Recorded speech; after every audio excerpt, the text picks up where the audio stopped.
Yes. Okay. So last week, I think we completed up to verse 13 of the 8th chapter, Bhagavad Gita as it is. And so we're going to start the 14th, but please tell me what, anybody can tell me what we did last time. Anything you remember from the last, I think we were from 5th to 13th verse last week. Anything that struck with you?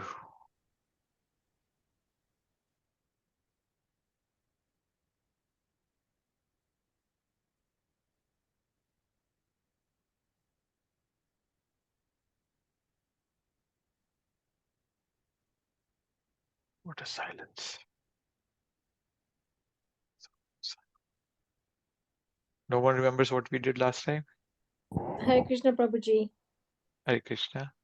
One thing that resonated with me, or stuck out to me, was the idea of doubt, right? That was like having doubt was, the way I understood it, was like the biggest obstacle in progressing, towards Krishna consciousness, which is difficult to not have, but working towards not having the doubt will help us get closer to Krishna. Yeah, that's a good point you bring out. And doubt, actually, as a matter of fact, doubt in the Srimad Bhagavatam, it says doubt is a sign of intelligence. It's a good thing to have doubt. The kind of doubt that we want to avoid is the doubt that goes ad infinitum, unlimited. If I start doubting everything, I will never be able to come to a conclusion. So we should use our intelligence to doubt things. But then once we come to a point where we are more established and we understand, okay, this is something I want to invest in, the super soul from within our heart also asks us to invest more efforts to understand that thing. After that, we should not doubt, because if we keep on doubting, then there'll be no end. There's no end to doubting, right? People can ask you, why is what do they call that? Why is a square a square? And you can doubt that. Why is square has four equal length sizes or equal length sides? So doubt can be unlimited. But yes, we should doubt, but we should also know when to stop doubting. But that's a good point. Thank you. Anything else from anyone?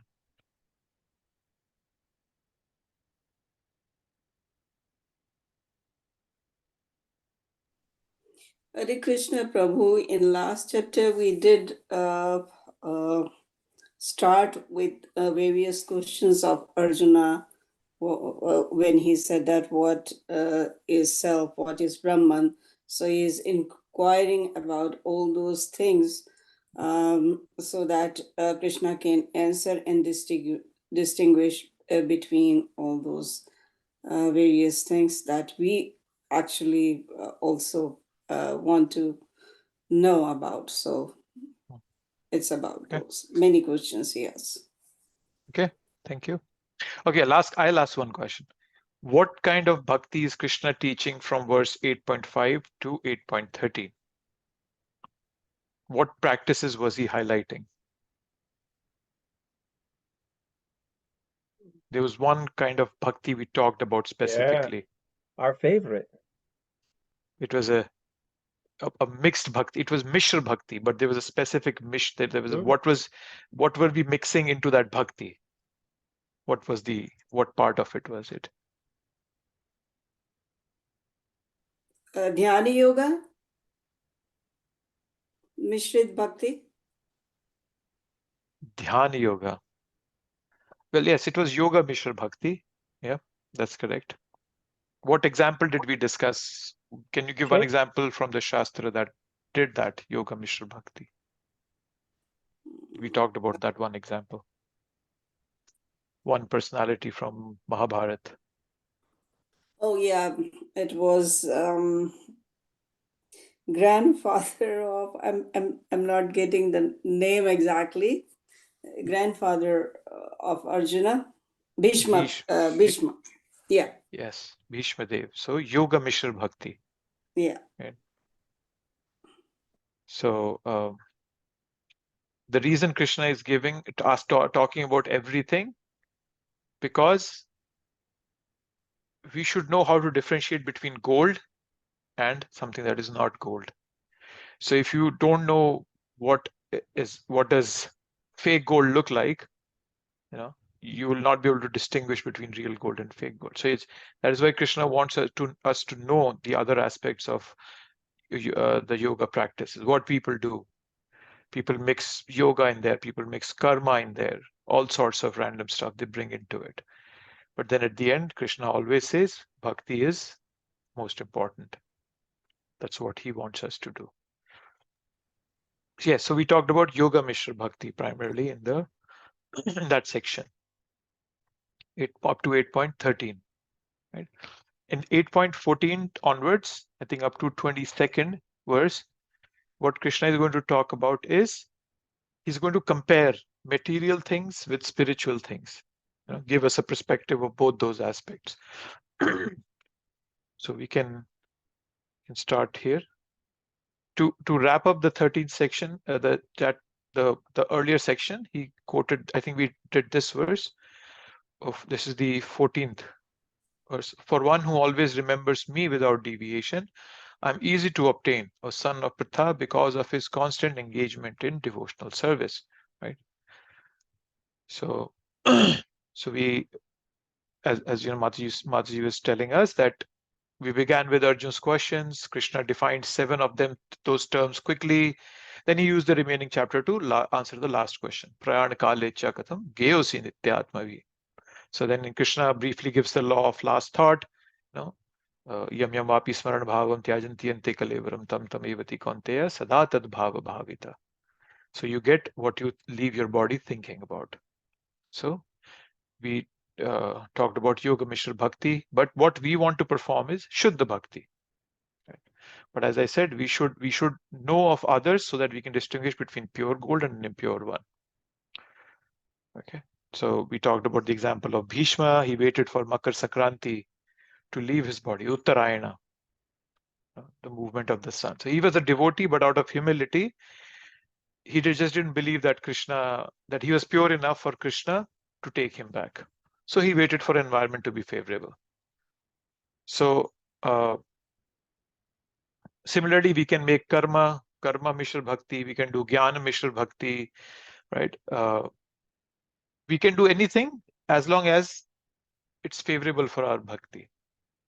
We can gain knowledge, but it has to be favorable for our bhakti. If it becomes unfavorable, the whole concept falls apart. Even Kamsa was remembering Krishna the whole time, 24 hours a day. Right? But then that doesn't mean that he was doing favorable bhakti. Anukulena Krishna Anushilanam Sevanam Bhaktir. Shilanam. So the Anukulena, Rupa Goswami has told us in the Nectar of Devotion that it has to be, the bhakti has to be Anukulena. It has to be favorable for our growth. Okay. So our goal is to do Shuddha Bhakti. Okay. So this verse 14, 15, 16 is going to talk of Shuddha Bhakti. Right. So what is that? Because of his constant engagement, Nitya Yuktasya Yogina. So the practitioner is constantly engaged in that. Right. Where is that? Nitya, regularly. Right. So it's Nitya Yuktasya Yogina. Right. So constant engagement in service. We read a similar verse in Nectar of Instruction, verse number 8. Tannam Roop Charitadi Sukirtanano Smrte Kramena Rasana Niyojya Tishthan Vraje Tad Anuragi Jananugami Kalam Nayad Akhilam Iti Upadeshasaram. That Kalam Nayad Akhilam Iti Upadeshasaram. The nectar of instruction, or the essence of all, is to be engaged in bhakti the whole time. Right? Smrite Kramena Rasana Manasi Niyojya. So we should always remember 24 hours. Right? So here also something similar is saying Nitya Yuktasya Yogina. Constantly remembering without deviation. And it's not hard. We do so many activities. For example, when Arjun was also constantly in thinking, he was not like as if he was chanting the Hare Krishna mantra after each arrow he was shooting out. But he was following Krishna's order. So that was also constant remembrance. So we can also make our day, our week, life, year, whatever, in constant sync with Krishna. So that will be considered as remembrance without deviation. So that's it. Yes. So when we do Mishra Bhakti, our destination is not going to be Krishna's abode. It's only going to be when we are doing constant remembrance. And for that person, he's easy to obtain. Saying, Tasyaham sulabh partha. Sulabh means it's easy. So it's sulabh partha. For a person who's constantly remembering, it's sulabh. It's very easy. But others, they have different destinations. The karmis, people who are practicing karma Mishra Bhakti, they will go to the heavenly planet, Swarg. Okay. So the Gyanis, they can go up to Brahma Jyoti. Then yogis may even go slightly higher. They might go to Sadashiv Loka. We talked about, I think, one of the discussions we are having about there is an abode of Lord Shiva, which is partially in the spiritual world and partially in the material world. So yogis can go up to that place. And there, Lord Shiva, he enhances the bhakti of those devotees who reach there and then sends them to Vaikuntha, towards Vishnu. It's like a springboard for jumping into Shuddha Bhakti. So these are the maximum destinations, okay, that anybody can. So right now I'm doing Karma Mishra Bhakti, right? I have a lot of karmic activities going on, things that I'm still not, I'm not a pure devotee. I'm thinking about myself, or I need this, I need that. So those kind of things are still going on in my mind, okay? But by doing Shuddha Bhakti, devotees can go beyond this. And what is beyond Vaikuntha is Goloka, where Krishna is having loving relationship with all his devotees. So the final engagement, the final destination attained by unalloyed devotees is explained here. Okay. That's what is being explained. So let's see what Prabhupada is saying in the purport. Okay, he's giving that as indicated by the word Ananya Cheta.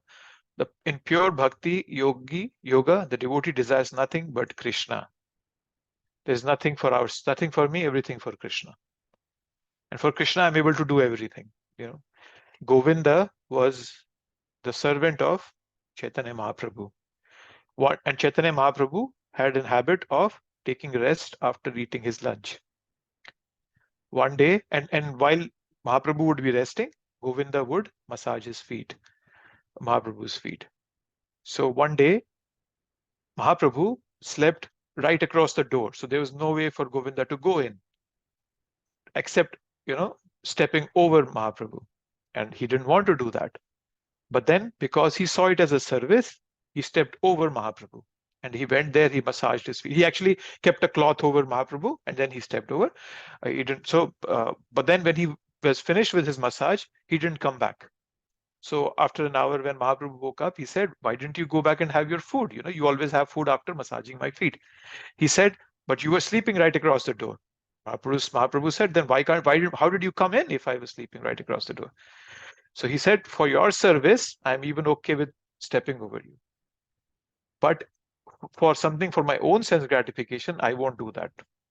Similarly, Prabhupada would say that, once a devotee wanted to clean, there was a picture hanging of, I think, of Bhakti Saraswati Thakur, right where Prabhupada was sitting, and that devotee asked that, "Prabhupada, can I just, step over and pick out that photo?" And Prabhupada said, "Yes, for service, you can even step on my head."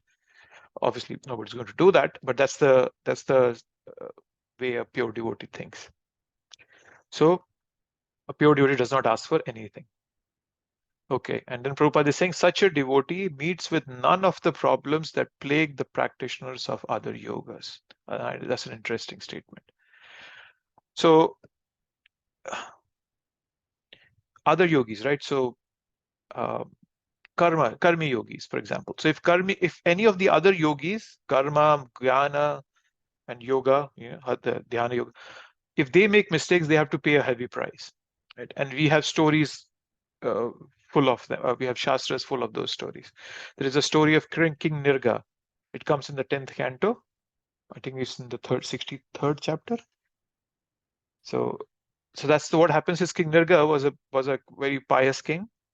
He would donate many cows. Once he did a sacrifice, and after that he was donating some cows. There were many brahmanas. He was donating cows to all the brahmanas, and elaborately decorated cows, golden hooves and gold-plated horns, etc. Accidentally, one of the cows that had already been donated came back into the crowd of the cows that was not yet donated. And then that cow got donated to some other Brahmana. So the Brahmana to whom that cow originally belonged came back to the king and said, how did you do that? That cow was mine. And but then there was another Brahmana who had already received that cow.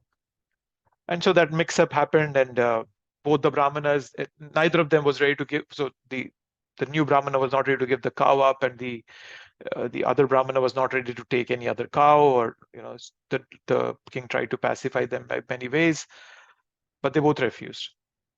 Because of that one mistake, when he went to Yamraj, Yamraj asked him that, hey, you've been a perfect king, but you just made that one mistake, and you'll have to suffer for that. What do you want? And he said, I'll suffer for sure. So then one day in Dwarka, many of Krishna's children, Samba, so forth, they were playing, and their ball went into a big well. And when they went into the well, they saw a big lizard lying there. And so they went and called their dad Krishna, and they said, Krishna, that please see that our ball is inside and we need to take it out. So Krishna went there. He was trying to take the ball out, and while trying to take the ball out, he touched the lizard. Immediately, the lizard turned into a beautiful demigod. That was King Nirga. And because Krishna touched him, he became a devotee. So what was his qualification to become a devotee? The touch of Krishna. Little bhakti gives lot of return, whereas lot of karma gives very little return, right? So it's a prospect of lot of hard work, no gain, whereas bhakti is minimal hard work but a lot of gain, and that gain is always permanent. Right? So that's for karma yogis. Then jnana yogis, we have an example of Vishwamitra. That's a good one, right? He was practicing for 60,000 years, and one day Menaka comes, he hears her anklets, and he falls down like a pack of cards, right? And then he goes to enjoy for a long time, with Menaka, and then he comes back to meditate again. This time Indra sends Rambha, another damsel from the heavenly planets. This time he loses his focus. This time he gets angry, Vishwamitra, right? All his yog balena, all that yoga bal he had accumulated goes away because he got angry. But then he had association with many good sages also, like Parshuram and so on and so forth. Because of that, he got a position. He was elevated to a position of being Lord Ram's guru. If you remember the story, Vishwamitra went to Dashrath and asked for his two sons, Ram and Lakshman, for some help. So that's what happens if you are a Jnana yogi. Right? And Hatha yogis, again, people who practice that yogic meditational practice. Durvasa Muni is a perfect example. Durvasa Muni got angry with Ambarish Maharaj, right? And then later he even went and picked a bone with Yudhishthira when Yudhishthira was in exile. Duryodhan just fooled him to go and eat prasadam at Yudhishthira's house, and even though Yudhishthira was exiled, he didn't have anything. But then, Durvasa Muni, along with his 10,000 disciples, went there. But then he had to run all over the creation, but then nobody could help him except the devotee. So Bhakti yoga is where there are which is not plagued with any not plagued with any problems. So all the other yoga sutra, all yogas have problems, but all that is subdued for bhakti yoga. But somebody might question you, I see devotees suffering. There are devotees suffering the whole time. So it appears that devotees are getting sinful reactions, but they are not sinful reactions. But that's Krishna's mercy. For one who has once surrendered, Krishna's mercy is coming in a customized form, chosen particularly by Krishna to divest devotees of his last vestiges to enjoy in the material world. Right? A point will come in all our lives when we will say, Krishna, do whatever you like. I leave it up to you. Right? So it's not so the people who have surrendered even once, they are not suffering any sinful reactions. It's a package that Krishna has sent just to kind of fine tune it. Just, there's the last few vestiges that remained here, there, let me just clean it up. It might seem like devotees are getting sinful reaction, but that's not the case. So they're not getting sinful reaction. It's just the last vestige is being removed. And one surrender, right? In the when Vishwamitra, not Vishwamitra, Vibhishan came to surrender to Lord Ram, everybody told Lord Ram that don't. He's a demoniac personality. Don't accept him. But Lord Ram said, "Sakrid eva prapanno yas tavasmiti sa yachyate." Right? That Sakrid eva, Sakrid, just one seva, prapanno, has surrendered to me. Tavasmiti sa yachyate. What have they said? That what is it? Sakrid eva prapanno yas tavasmiti sa yachyate. For them, Lord Ram protects them forever, just once if surrender. So for a devotee perspective, that's the way to look at it. Right. So in the beginning, when we take to devotional service, we are already a liberated soul because we are on the path of liberation. That's the power of devotional service. Right. If one is situated sincerely on this path, then we will soon come to the perfected stage. A mango is a mango, whether it's a green mango or a ripe mango. We all are mangoes. Right. When we take to bhajan kriya, when we get initiation, we no more have our material body. It becomes a practitioner's body, a sadhaka deha. Right? Mahaprabhu tells this to us in the Chaitanya Charitamrita Ante Leela, that Diksha Kale Bhakta Kare Atma Samarpan, Se Kale Krishna Kare Atma Sama. That when somebody takes Atma Samar Diksha, initiation, and he or she surrenders, at that time Krishna takes him as himself, Atma Sama, as himself. Right? So that's the beauty of devotional practice.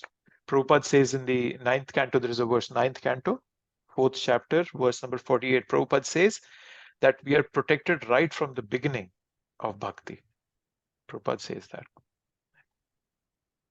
And as we, let's see if there's anything. As we progress in bhakti, we get sufficient, Prabhupada is saying, the Lord gives such a devotee sufficient intelligence so that ultimately the devotee can attain him in his spiritual kingdom. Right? As one progresses in bhakti, our rasa is revealed to us. We all have our own unique and personal relationship with Krishna, and that is revealed to us as we progress on this path. Then the meditation becomes rock solid. Okay. So that's the beauty of devotional practice. See anything else Prabhupada is saying? As indicated by the word satatam and nityasa, which means always, regularly, or every day, a pure devotee constantly remembers Krishna and meditates upon him. Right? So Prabhupada is telling that the word, sometimes it can become a bit, demotivating for us, that, oh my God, he's saying 24 hours, like in the translation of the 8th verse of Nectar of Instruction, it says 24 hours. But then Prabhupada explains it to us that nityasa, regularly, means at least every day. That should be the practice. Even if you're doing 4 rounds, do it every day. It's not like today I do 40 rounds and tomorrow I do 0. No, don't do that. Do 4, but do it every day. Well, you all are already chanting. I'm just probably speaking to the choir here. So Prabhupada is saying that always, that's what always means, every day. You have to do it every day. And then he talks of the different modes in which rasas we can engage in bhakti. And that is revealed to us as we move forward in bhakti. Okay, so 15. Mam upetya punarjanma dukhalayam ashashvatam napnuvanti mahatmana samsiddhim paramam gatim. After attaining me, the great souls who are yogis in devotion never return to this temporary world, which is full of miseries, because they have attained the highest perfection. Okay, so earlier Krishna said, Tasyaham sulapartha, the 14th verse we just read, right? I am easily obtained by those who think of me. Then somebody might say, what is so good about hearing Krishna? So here Krishna tells us that when you hear about me, there's no birth in this place of misery. Right? So the word alaya where's that word? Place. It's a place, right? Alyam, the place. So when you want to eat food, where do you go? Bhojanalaya. In Hindi, it's called Bhojanalaya, restaurant. It's called a Bhojanalaya. So where you want to suffer, where do you go? Dukhalayam. So we come to this world to suffer. That's that's the whole purpose I'm here for. This is a more like a correctional. It's a cosmic sensitivity training. So here we are being taught to be sensitive about ourselves, our true nature, which we have forgotten. So we are taught that through a series of dukhalayam, right? So unfortunately, I am working very hard to make this place sukhalayam and shashvatam. Happy, a place of happiness, and shashvatam is permanent, right? It takes a very long time to gather that intuitive sense, which tells me that I cannot win in this material world. Right? I realize after a very long time that this world is an awkward place to be in. No matter what I do, I'm not going to win. You don't have to go far off to learn this message. Look at yourself. Look at your body. My body is falling apart. Right? I have to endeavor extensively to keep it clean and attractive. Also, it's created that way. It's temporary and it's full of misery, and it's going away slowly and steadily. And sometimes what the despair and frustration that I have is an indication of my higher nature. If my true nature was to be in this material world, I would have been fully in sync with this material world, synchronized. The reason I'm not synchronized, the reason I'm frustrated at every moment is because I am falling. I'm not supposed to be in sync with this place. This is not the place for me to be in. All of you must have had experiences. Buy a house, maintaining that house is a nightmare. Right? I know some rich people who actually have handymen living with them 24 hours, like 24/7, because everything is falling apart in the house. Something or the other is always falling apart. So the frustration actually is an indication of my higher nature, right? Sense of dissatisfaction means that I don't belong here. We're never in harmony here. So to be aware of this idea that I'm surrounded by an energy that is bound to be perplexing, that is bound to be confusing, that is bound to be frustrating, is a very practical step towards detachment and being satisfied. If I continue to create my existence, make it as shashvatam, as sukhalyam or happy as possible, I'll for sure sometime or the other soon, I will be frustrated. So the purpose that I am in this frustrating, conflicting situation is to simply revive my spiritual nature, right? So, but somebody might say, oh, that means devotees are pessimistic. I've even heard that some people tell me. We are not pessimists, right? If a glass is half full and we say it is half empty, it is pessimism. If a glass is empty and we say that the glass is full, it's not optimism, it's stupidism.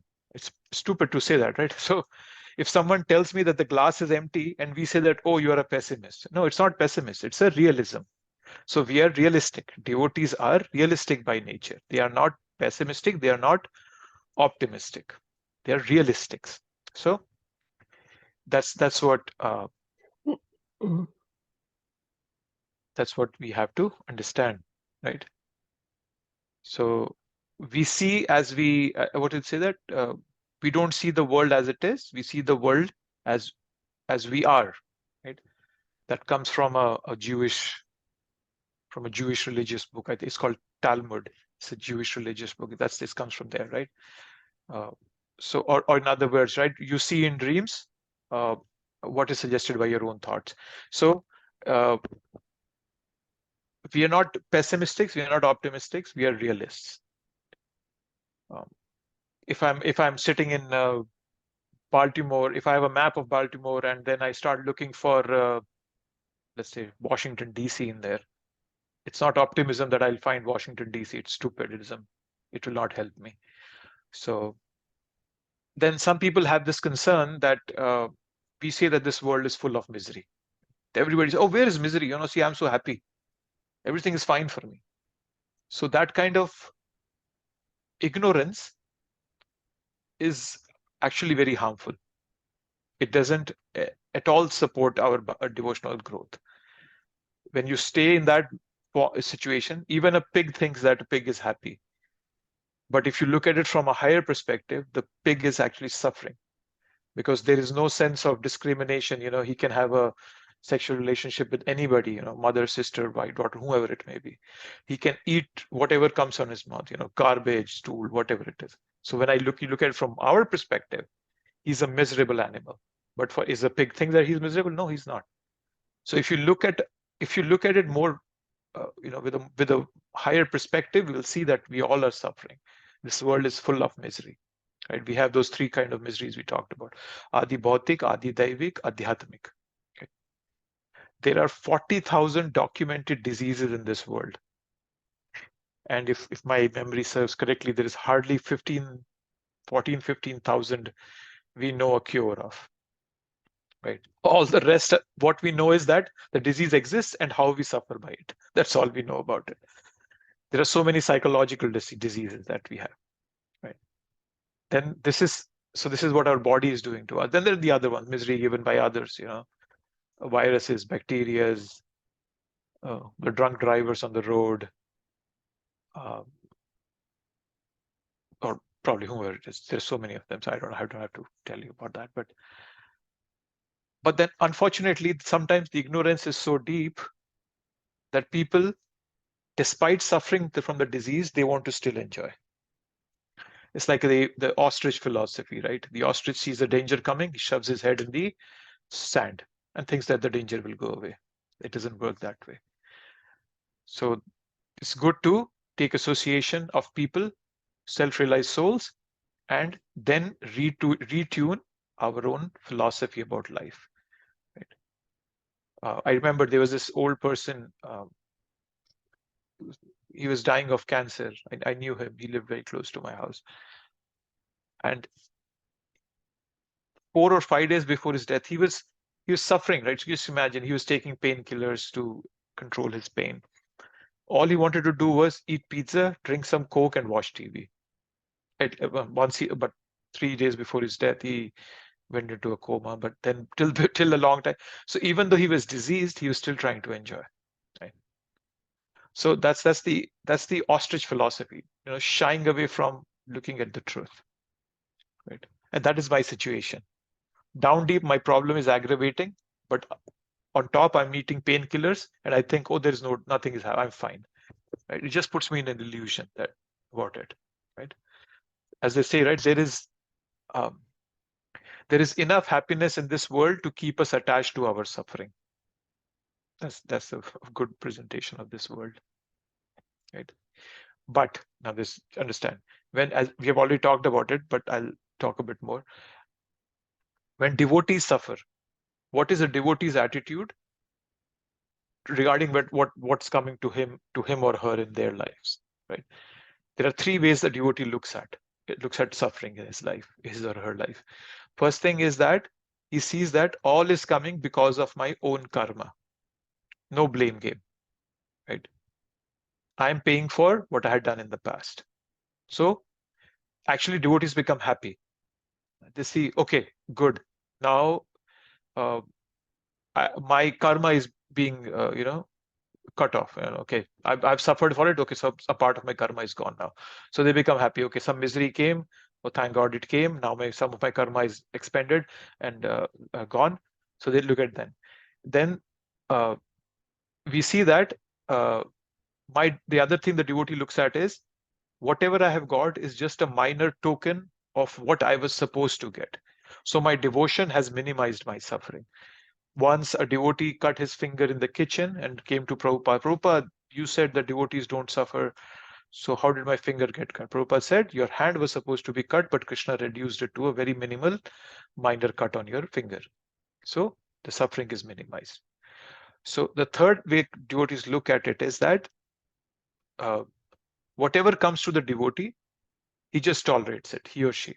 right? He or she continues to render service with humility. He understands that whatever suffering is coming, it's taking me closer to Krishna. And the quintessential verse coming off Bhagavatam, 10th canto, verse 14, chapter 14, verse 8. Brahma says, Tatya anukampam susamikshamano bhunjan evatra kritam vipakam hridvag vapurabhir vidadhan namaste jivetayo mukti pade sadaya bhak. That Brahma is saying that all I have to do is just keep tolerating whatever is coming to me out because of my own karma. And in the meantime, I keep rendering service to Krishna to the best of my capacity, sincerely. I automatically become an heir to the kingdom of God, Daya Bhag. So that's the third way a devotee looks at it, right? See, when you put something out in the sun in the heat, everything falls apart, right? You put a toy and the toy unglues, right? So the intense heat that is coming from all the adverse situations in our life, it unglues us. It unglues us, right? So this intense heat of our adverse reaction, it unglues us from this material world, right? Having said that, a question can come, so should a devotee work to minimize suffering? Yes, devotee should do that, right? Let's say I have a disease. It's not that I won't go to a doctor and get a treatment. I see this body as my belonging to my spiritual master, as to my guru. I want to use it for his service, so I will keep it healthy. So I go to a doctor. So it's not as if we don't suffer, don't work towards minimizing our suffering. We are happy with awareness, right? So I gave you I talked a bit about diseases, right? So look, just going back to the analogy, two persons diseased. One is taking painkillers and doesn't seem to know about his disease and is living a lifestyle which is actually causing the disease to aggravate. The other patient knows the disease and he starts a treatment for it. So devotees are like that. They know it, they keep the treatment, but in the meantime, they are focusing on Krishna. That's the goal, right? So these are some very important verses, 14, 15, and 16. Let's see if Prabhupada says. Okay, this verse specifically mentions the personalist devotees of the Supreme Lord. So this verse talks about personally, people who reach to Krishna as a person in devotion. 16. Abrahma bhuvana loka punar avartino arjuna mamupetya tu konteya punarjanmana vidyate. From the highest planet in the material world down to the lowest are all places of misery, wherein repeated birth and death takes place. But one who attains to my abode, O son of Kunti, never takes birth again. This is beautiful. We all are longing for eternity. Right? When I say we, means like a society, an individual, everybody's longing is longing for eternity. The cosmetic industry, the entire cosmetic industry is based on this fact, is selling this principle of eternity, of being eternal. It's a $60 billion industry, the cosmetic industry. The reason is because people want to be eternal, right? And once a lawyer, he died and he went to Yamraj. And the Yamraj told him that, okay, this is what you did, you're going to suffer this. But the lawyer, he started doing his lawyer stuff, even in Yamraj's abode. He said, you didn't give me any warnings. How can you bring me here? And Yamraj started laughing. He said, what do you mean I didn't give you any warnings, right? My first warning was your hair started going gray. What did you do? You dyed them black. Okay, you tried to cover it again. I diminished your hearing. You started putting hearing aids, right? I took away your 32 soldiers, your teeth, and you put an artificial denture and you kept going. With each and every instance, I wanted to give you a message that, my dear sir, it's time to start packing up. I took away your teeth, so I wanted you to control your eating habits now. Understand?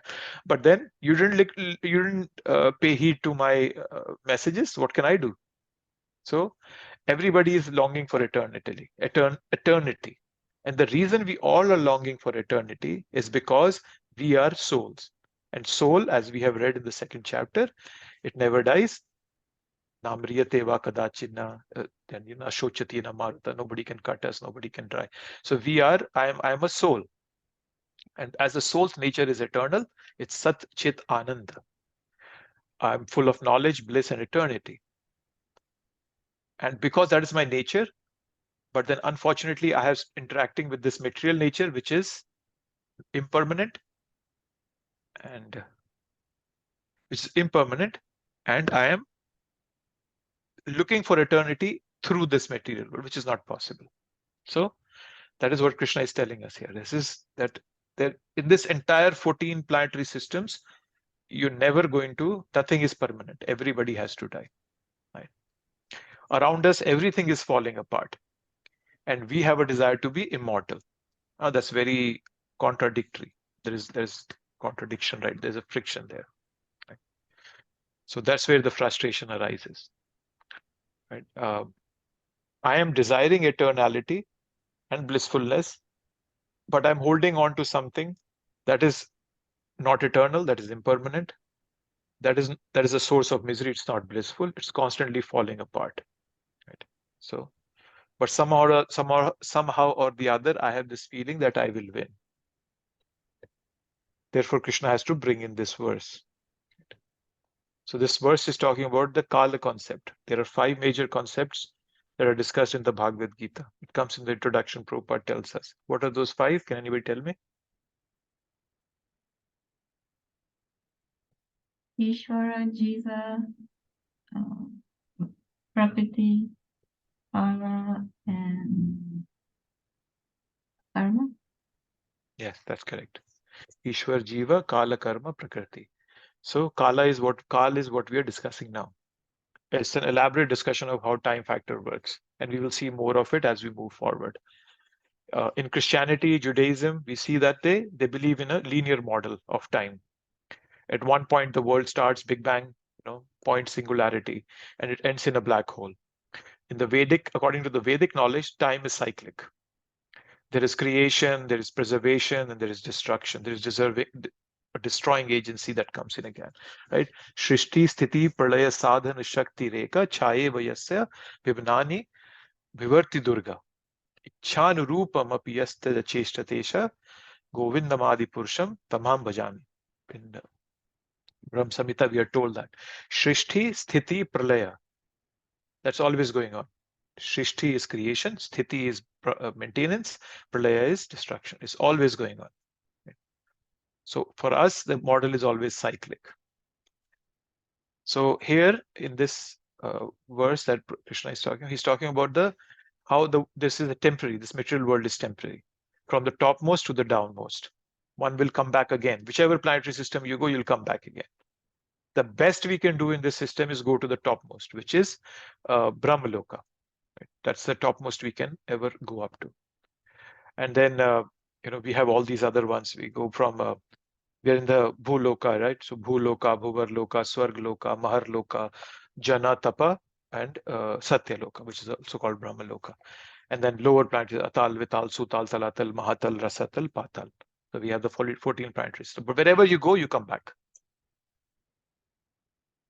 So, but a devotee does not come back. So let's see. So that's what Krishna is telling us. So Prabhupada is saying, all kinds of yogis eventually have to attain devotional perfection in Bhakti Yoga or Krishna consciousness before they can go to Krishna's transcendental abode and never return. Everybody else is coming back. Those who progress in Krishna consciousness on the higher planets are gradually elevated to higher and higher planets, and at the time of universal devastation are transferred to the eternal spiritual kingdom.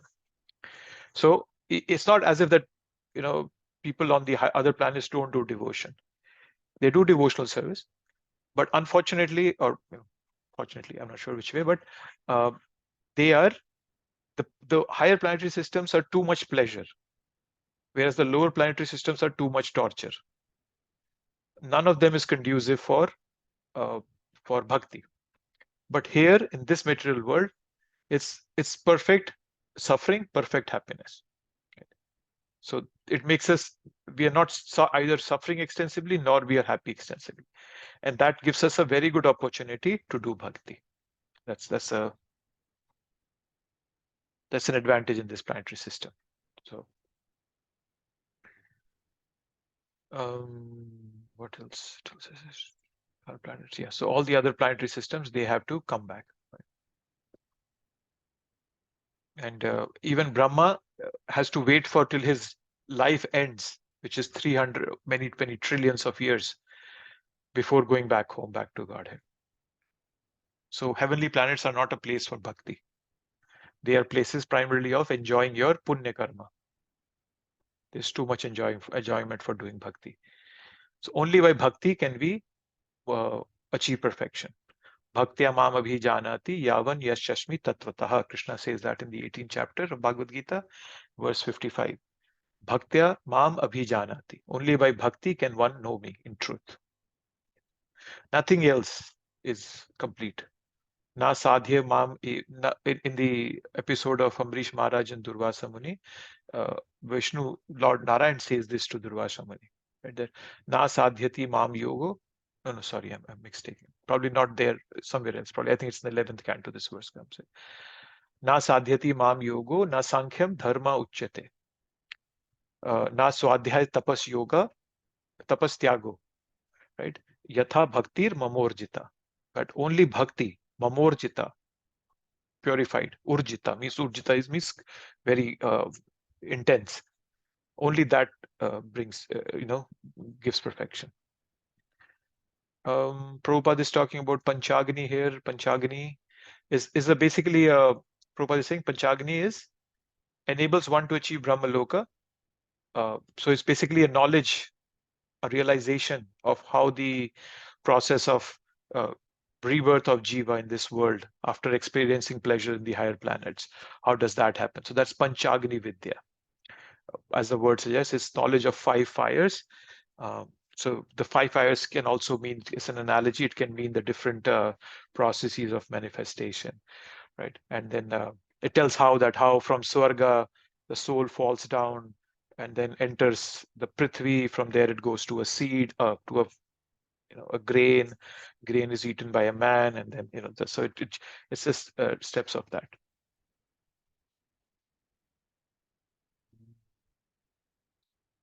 Yes. Universal devastation, Prabhupada is talking about. Devastation can be of many different types. There are. Yes, please, Mataji, please go ahead. Asmita Mataji. Sorry, Prabhuji. So you just mentioned that, how the jivas are coming through a seed. I thought we were put in by Krishna based on our karma, because the parents are decided by him, right? So can you explain this to me again, the seed? I mean, this is the second time I heard. I'm still trying to grasp that. I will give you the basics, Mataji, but it's not necessary for us to know it. So, but I'll still give you them. I won't go into details of it. Okay. All these are not. They're not there. Prabhupada is giving it there, but we don't need it for bhakti process. So what happens is, the way the Panchagni Vidya, the knowledge is that it's a cycle of transmigration. How does it revolve? That's the whole purpose of Panchagni Vidya. After experiencing pleasure in Swarga, heaven, the soul falls down through Parjanya. That's rain. Okay. From rain, it comes to earth, Prithvi. Okay. Where the soul enters Purusha, human being. So I eat grains which are coming from the earth. It comes. And then, when through sexual intercourse, it enters a woman. And then the soul takes a body. So that's the way it works. That's the Panchagni Vidya. Okay. But yes, we don't have to go into the details and understand. No. I was just trying to understand the grain thing, Yeah. Because this is the second time I heard this, and I was trying to look for it earlier, but I couldn't find it as to where it was, So thank you for the explanation, Prabhuji. Yeah.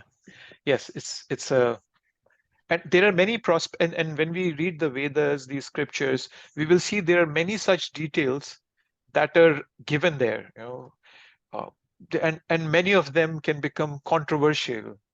You can put a big question mark to it. I'm not saying your question was perfectly on spot right there, but I'm generally giving you a philosophy that that's the beauty of what Prabhupada has given us. He's condensed everything and given us the essence.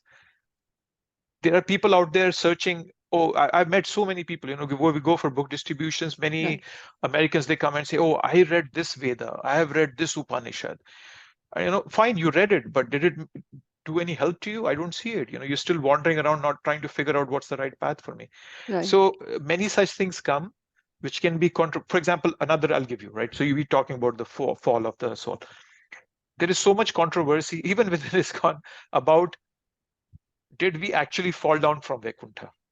Prabhupada says this, right? That a soul, when it became envious of Krishna, it fell down from Vaikuntha, from Goloka. Oh, okay. So some people say, oh no, we did not fall down. Prabhupada himself, at one point he said, no, we fall down. Sometimes he said, we don't fall down. We can read it threadbare, discuss it at hours at length, but does it make a difference where I fell down from? It does not. Similarly, somebody asked Prabhupada in one meeting that, Prabhupada, have you seen Indra? Prabhupada got angry. He said, what difference does it make to you if I've seen Indra or not? So there can be many such controversial points. I'm just giving you my viewpoint, Mati. I'm not saying that you should think of it from that perspective. Whenever such controversial things come, I understand the basics of it and I leave it there, kind of decorate it and put it in my shelf there. Right. So that I at least know the basics, but then I don't go and try to understand it threadbare. Okay. I just want to give you my way of looking at these things. No, Prabhuji, it really helps because the reason why I wanted to kind of interrupt and ask you was because remember when we were at Patel Brothers, it was kind of cold. I had my hoodie on, and that Muslim brother that came and he was arguing, and Mataji, Shyama Mataji was like, "Chhod do, usko chhod do," right? So I'm explaining it to him, and he was actually saying the same thing, that Quran has the same actual verse. And I was when I saw this, and I saw it earlier, I said I need to find it, because so of course Bhagwan ek hai, right? Yep. And so this was actually pulled out of our Bhagavatam and placed in the Quran, so it makes sense. What he was saying actually the same thing that you have it highlighted, yeah. So I thank you, Prabhuji. I really appreciate your feedback on this. You're welcome, Maji. And sometimes, Maji, when we go for book distribution, it's a good thing that we don't get into arguments with people. At least I tell you, I think you were here in the last class. I might have given the last class or before that. I gave an example. We were at Lotte Plaza, and this Christian guy comes to me, and the first thing he says was so, he said that, isn't it stupid that people worship idols? And I was like, come on, man, you are trying to connect to God. At least you should be soft-hearted. You should have, here you are forgetting even basic human etiquettes. So I'm not going to engage in an argument with him and try to explain to him. So sometimes, yes, we should just let go of people, because when we are distributing books, our goal is to give books, not to enlighten people. That's not necessarily the goal at that right moment. Right. So I think you did right. You just, talked a bit, but then you saw that the person was a bit adamant, you let him go. Yeah. Well, one of the things I was happy about is I opened the, Bhagavad Gita, and I actually read like a whole page and a half in front of him. So he was, nice enough to listen. So that itself, and he actually was, touching portion of the Bhagavad Gita. So that itself was satisfaction enough for me to know that unne suna and unne even apni book touch ki, so that was enough for me, That's a very good thought. Yes. Yeah. Whatever little we can do it makes a huge difference in the other person's life. Yeah. Thank you, Aditi. Okay, thank you, Prabhuji. There was another question. Is it Gopal Prabhu? Yes, please, Gopal Prabhu. Hare Krishna, Prabhu. Krishna. So if the higher planets, I guess if there's so much enjoying there, how are we to make progress if we happen to go there in Krishna consciousness? So it's not as if those people don't do devotion. I think I pointed this out. It's just not very favorable, but people can do devotion there also. The Brad Bhagavatamrita, written by Sanatan Goswami, I think I remember the writer. Brad Bhagavatamrita. If you haven't read, and not just you, Gopal Prabhu, everybody, please read Brad Bhagavatamrita. It's in a story format. It's the journey. The first part of Brad Bhagavatamrita is a journey of Gopakumar all the way from the earth to Golok Vrindavan. And during that process, First, he's in this material world. He's made a king somewhere. From there, he goes to heaven. He's made Indra there. From Indra Lok, he goes to Vaikuntha. He goes to Ayodhya. He goes to Dwarka. But his heart is never satisfied. He's still looking for Krishna as a cowherd boy, and he finally reaches the Golok Vrindavan. So that shows the Bhagavatam Gita explains to us that how even though he was going to different places across this, even in this material world, he still had in his heart a devotion to attain Krishna. And he was able to go back home, back to Godhead. But some devotees don't want to take that long route. They go directly to Golok Vrindavan. So it's not as if you cannot do bhakti in those places, but it's not conducive. It's not favorable, Prabhu. That's what I meant. And some people, for example, the Brahma Loka, Prabhupada has mentioned this in purports that people who are in Brahma Loka, they go back home, back to Godhead. Because they have already done so much piety and just imagine Brahma. So when Brahma leaves his body after his 100 years of his job as Brahma, he goes back home, back to Godhead. If he has not done anything stupid, he goes back home, back to Godhead. So people can go, but these earthly planets are the most conducive to go back home, back to. Others are not. Did that answer your question, Prabhu? Sorry. Yes, I can't. Thank you. Hare Krishna. Oh, you got it? Okay. So Prabhuji, so once Brahmaji goes back to Golok, there's a new Brahmaji that comes, right? Yes, the Brahma is a position. Right. It's not a person. Brahma, Indra, all these Chandra, Surya, all these are positions. They get filled up by highly elevated souls whom Krishna thinks are capable of maintaining or functioning on that position. Right. Yeah. Okay. Thank you. Okay. Any more thoughts? We are having a pause, so it's good if we have any more thoughts or comments here. Prabhuji, I had a question. I think Yes. so it would have been asked number Yes, of please. to you, but still, as we were saying, right, it does not matter where we fall down initially, whether it was Vaikuntha Lok or Golok, and you don't want to go into that detail because it's like a dead end to it. Everybody has their own philosophy on that. But my question was, Prabhuji, like in these texts we are discussing, right? If this time we go back to Godhead, right? Go back home, go back to Hearthead, we are not going to come back. So my question was, earlier also, our soul was Satchidanand only, right? All knowledgeable, all blissful, all eternal, right? But still we fell down, right? Again, after doing all those, the right thing, following the devotional part, doing Lord Bhakti, and if whatever birth it takes and we go back to Godhead, in the same form which we were earlier, like Satchitanand form, right? Taking a spiritual body and going back. So why would we not come back again? Because the first time if that thought came in, what is like, even the slightest of the slightest thought came in, right? And we are here. So that is, I was asking some Mataji and she said, yeah, we don't do the same mistake second time. I was like, okay, that may be that. So to answer, the jiva can fall down. It's not as if you cannot. We always maintain our free will. That never goes away, whether you are in this material world or in the spiritual world. Right? And then a proof of that is because we all have a separate relationship with Krishna. Not everybody becomes a friend of Krishna. Somebody becomes a mother, a gopi, or whatever it may be. So our individual, I always have a free will wherever I am. And I can misuse that free will also. So it's not as if we cannot fall down, but because you have seen, when you go back to Goloka, you will remember all your lives here. And as I just said, when you have a higher perspective and you will see all the miseries going, just for example, I as a human being have a higher perspective and I'm seeing a pig suffering miserably, eating stool, having, just life is just miserable for him. The pig does not think it, but from a higher perspective, I see it. So when I go back home and when I see my life that I have lived here, thousands and millions of lives, I will never come back here because I will not make those same mistakes. Why would I want to go if let's say if I was a pig in my last life, and if somebody in this life somebody comes and tells me, Premdam, you were a pig in this last life. See, and he can prove it to me. Would I want to go and be a pig again? I would never want to be a pig again. So that is the reason. So we never fall back with that perspective. But then we have a free will also. Means we can still fall down, right? If we misuse our free will. That's what Yes. I'm. Yes, you can if you misuse your free will, you can again fall down. Yes.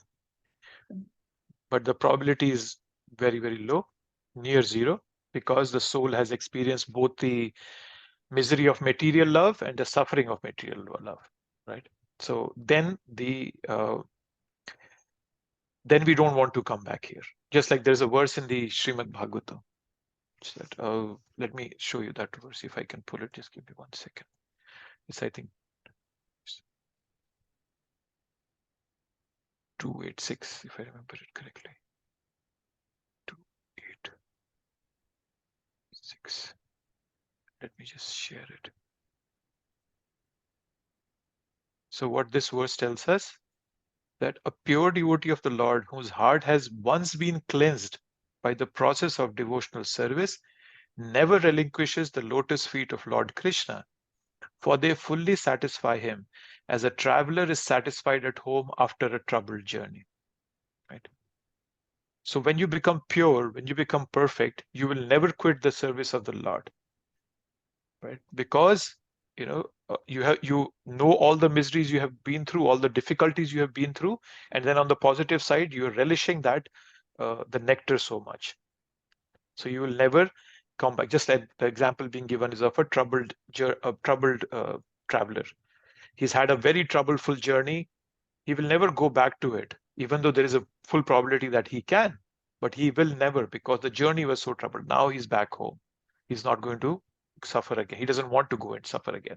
So your free will, which has the probability of being misused, becomes so strong to remain with Krishna that the probability of falling down becomes practically zero. That's the way to understand it. Thank you, Prabhuji. You're welcome. Yes, okay. So we talked about this. There is a mention of, where was that? Prabhupada talked about it. Devastations.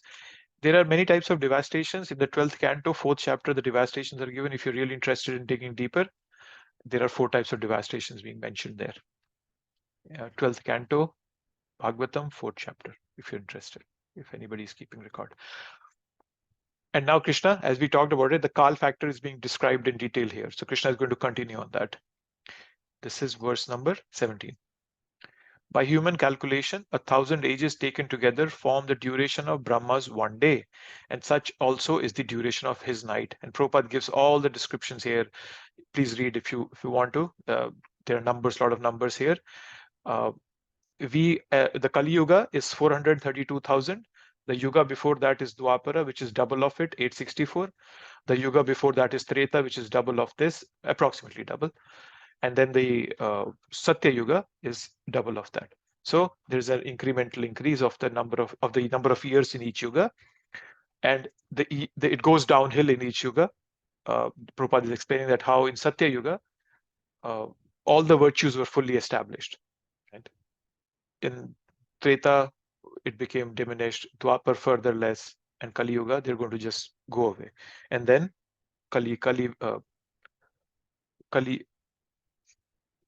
then Krishna will come back and again reestablish the Satya Yuga. And then after this cycle, the cycle comes back again. The cycle keeps going back and forth. And we talked about, I think I must have shown that there's this diagram, right, where it said that how one Divya Yuga, 4 of these yugas, and then 14 of such yugas is one Manvantara. Right. So 14 of such yugas is one Manvantara, and then 71 Divya Yugas make one Manvantara, and then 14 such Manvantras make 1 day of Brahma, and then similarly 1 night of Brahma, and then the Brahma lives for 100 years, such day and night. So that's the calculations Prabhupada is giving here. So if you've not read the purport, please read it. And Prabhupada is telling us in the material universe, not even Brahma is free from the process of birth. So even Brahma has to die. At the beginning of Brahma's day, all living entities become manifest from the unmanifest state. And thereafter, when the night falls, they are merged into the unmanifest state again. So they are coming into manifestations and we are disappearing. That's what we are doing here, right?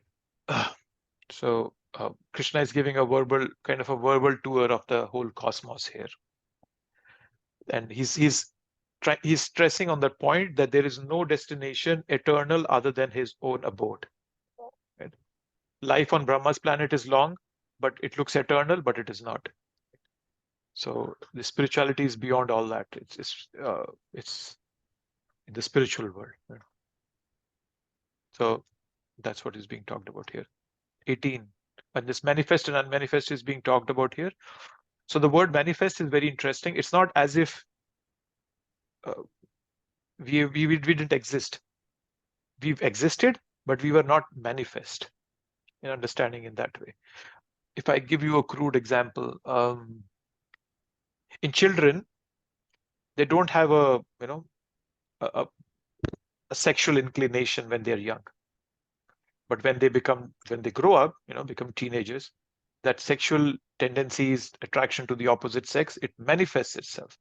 So it was already in there somewhere down deep, but the conditions were not conducive. Similarly, we are somewhere there, but when the conditions become conducive, we come back again into this material world. So this manifestation and manifestation, it keeps going. The cycle keeps going. And what we all are trying to do is come out of that cycle. Again and again, when Brahma's day arrives, all living entities come into being. And with the arrival of Brahma's night, they are helplessly annihilated. So yes, so when I've been living probably in this material creation for thousands of lifetimes, every time when Brahma's day ends, I go back and merge. Where do I merge? I go back and become unmanifest. Okay. But then everything becomes manifest again. So I come back from wherever I left. Right. So wherever I left in my last birth, I begin from there again. Wherever mode I was, whatever my desires were, everything are given back to me. So that keeps happening. So as a living entity, it keeps happening again and again, again and again. I keep coming back and going back. That's been happening. So so the nature is demonstrates a cyclic process, right? You also must have noticed this, right? Trees, leaves are green, they turn brown, they shed. Human beings are born, they grow old and they die. Planets move in a circular orbit. Moon has a cyclic phase, and so on and so forth. So we human beings have a free will, and we can fight against this cyclic nature, could try to create our so-called own linear paths by technical advancement and say, oh, I'll stay here forever. But eventually we all are left helpless. Right. So this verse is kind of culminating what we have been speaking earlier. Prabhupada is saying the less intelligent who try to remain may be elevated to higher planets and then again come back to this earth. So, yeah, so don't invest extensively in trying to improve your surroundings. If you feel that the world has a problem, you will try to solve it. But if you understand that the world is the problem, you won't try to solve it. You'll say, okay, I'm done. Whenever my time comes, I'll just pack up and go back home, back to Godhead. 20. Yet there is another unmanifest nature, which is eternal and is transcendental to this manifested and unmanifested matter. It is supreme and is never annihilated. When all in this world is annihilated, that part remains as it is. So the entire creation, one-fourth part is this material world, and 3/4 part is the spiritual world. And that's what is being talked about here. And when Krishna says there's another unmanifest nature, he means that it's unmanifest to me as a living entity who is stuck in this material world. Right? It is never annihilated. Let's see if Prabhupada is a small purport. Okay. So that's what. And let's go to 21. That which the Vedantists describe as unmanifest and infallible, that which is known as the supreme destination, that takes place from which, having attained it, one never returns, that is my supreme abode. So now Krishna is giving a very clear definition. So it's his abode, right? We all are looking for a place where we can settle and live happily. We all want to feel belonged. We all want to feel loved. We all want to love. That's the only thing we are looking for, right? We're looking for a place where we are secure and satisfied. So this is an expression of our longing for the spiritual world. We are uncomfortable in this world, right? So that's the essence here. There's a supreme abode. Tadhama paramam, tadhama paramam mama. It's just that abode is Krishna's abode, right? So so Prabhupada is mentioning a statement here.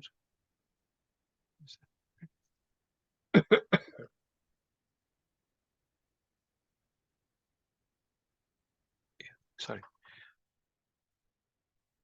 So Vedantis, the word Vedantis is being used here. So Vedantis means people who know the Vedas, right? So technically, if you say those are the people. But then there can be Vedantis who know the Vedas, but they don't know the essence of Vedas, which is Krishna. So they are the so-called Vedantis. But one who is actually a Vedantist, he or she knows Krishna. Right? Prabhupada was given the title Bhakti Vedanta. Right? So what that word means? Bhakti Vedanta means ultimate understanding of Vedanta is Bhakti. Right? So Swami Srila Bhakti Vedanta Swami Prabhupada. So Prabhupada was the one who understood that the ultimate final concept of Vedanta is Bhakti, not to become an impersonalist. And his name was Prabhupada, a person, a master at whose feet other masters come and sit. Prabhupada. So that's the meaning of Prabhupada's name. And that is Vrindavan. I think Prabhupada, yes. So Prabhupada is going to open up Brahma Samhita here. Chintamani prakar sadmashu kalpa vriksha lakshavriteshu surabhirabhipalayantam. So Krishna, Prabhupada will mention about Goloka. So this is coming from Brahma Samhita. That it's made of jewels, that abode is made of jewels, and touchstone made of touchstone. There are desired trees. There are cows that can give anything on demand, and there are Lakshmi, and then Venum. He's playing his Venum Kavanantam Aravind Dalayataksham Varhavatam Samasitam Buddha Sundarangam Kandarpa Koti Kamaniya Vishesha Shobham. Kandarpa is Cupid. So his beauty excels the Cupid. So Prabhupada has brought the Brahma Samhita here. He's giving a description of Goloka Vrindavan from Brahma Samhita. Okay, so and then he talks of Vrindavan here is also a replica of the spiritual sky. On this earth, spiritual sky. So yes, so Prabhupada is giving a description of Vrindavan. And Vrindavan is not different from Krishna. Prabhu, can you explain the Venu Karvitam again? Sorry. Venum Kavanantam Aravind Dalayataksham. We can look at the verse from Brahma Samhita. I think it's the beginning of Brahma Samhita. Let me see if I can find it. Venum Kavanantam Aravind Dalayataksham Barhavatam Samasitam Buddha Sundarangam Kandarpa Koti Kamaniya Vishesha Shobham Govindamadi Purusham Tamaham Bhajami. This is the verse right here, and I will share. This is the same Prabhuji which we chant in the morning, right? Like when the curtain opens, Govinda Adipurusha, right? Yes. So those are two verses, but we generally devotees also memorize the entire Brahma Samhita. Right. It's very long, Prabhuji. I've listened to it a couple of times. It's almost like 45 minutes long, right? No, not the entire Brahma Samhita. We don't memorize the entire thing. If you want, I can send you a section which we memorize. Okay. So there is a lot of it, but in that Brahma Samhita there is a section, verses specifically that end with Govinda Madi Purusham Tamaham Bhajami, because we are in a prayerful mood for Krishna. So not everything in that Brahma Samhita was in that intense prayerful mood. So Prabhupada kind of cut down a section for us to memorize. So this is one of those verses. So if you see, so let's see. I worship Govinda, the primeval Lord, who's adept in playing on his flute. So that's Venum Kvanantam. Venum means flute, Kvanantam means playing. His blooming eyes like lotus petal Aravinda Dalayatakshan, blooming. And his head is bedecked with a peacock feather. Barahavatam Shamasatam Buddha Sundarangam. Beautiful.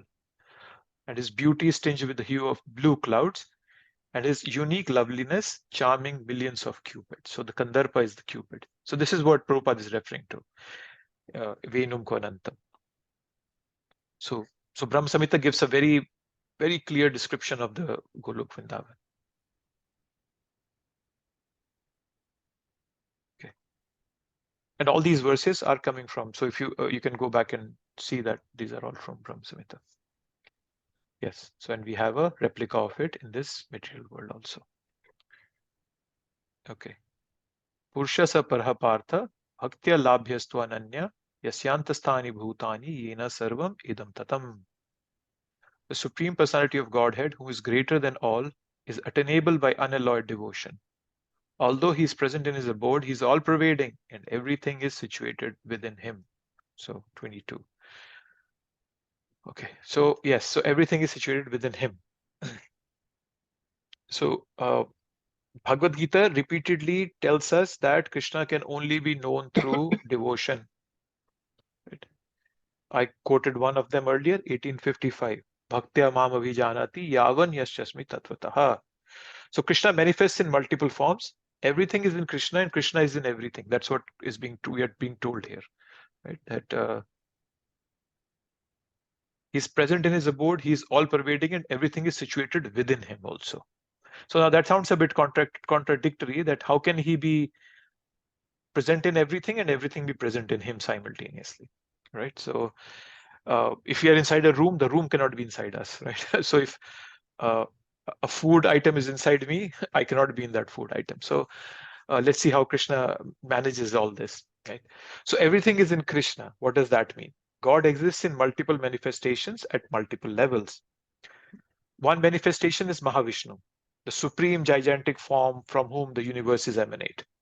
So this form demonstrates how all of existence is inside him, right? So God's so yes, so that's the so that's Mahavishnu, from whom all these universes emanate, right?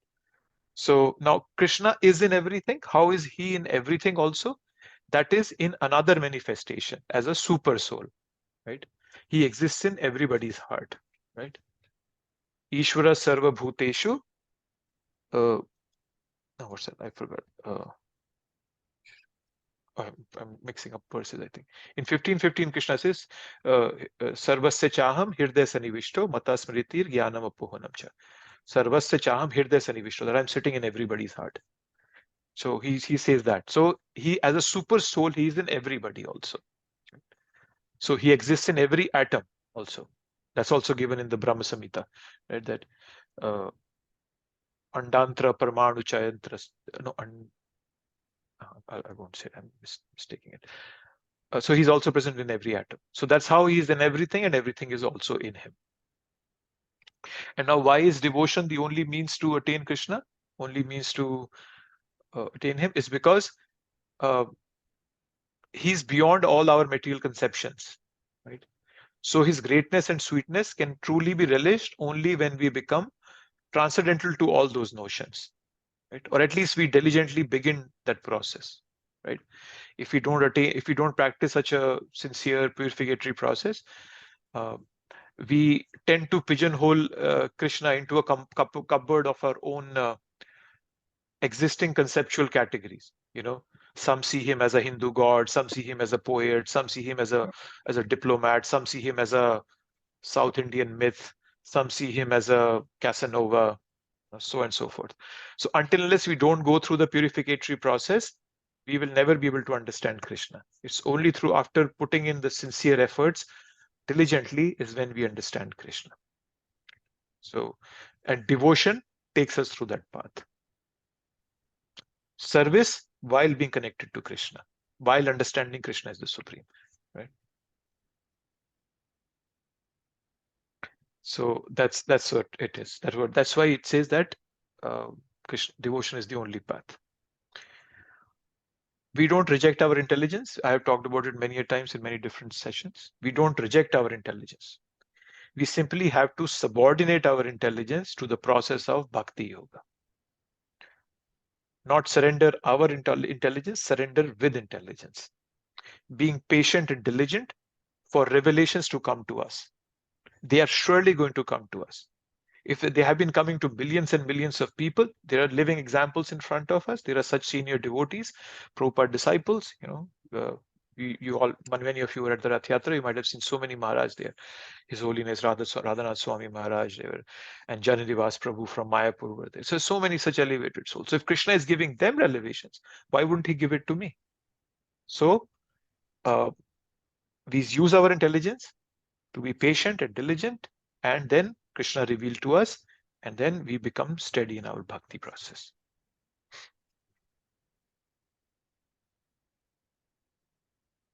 Okay, this is something.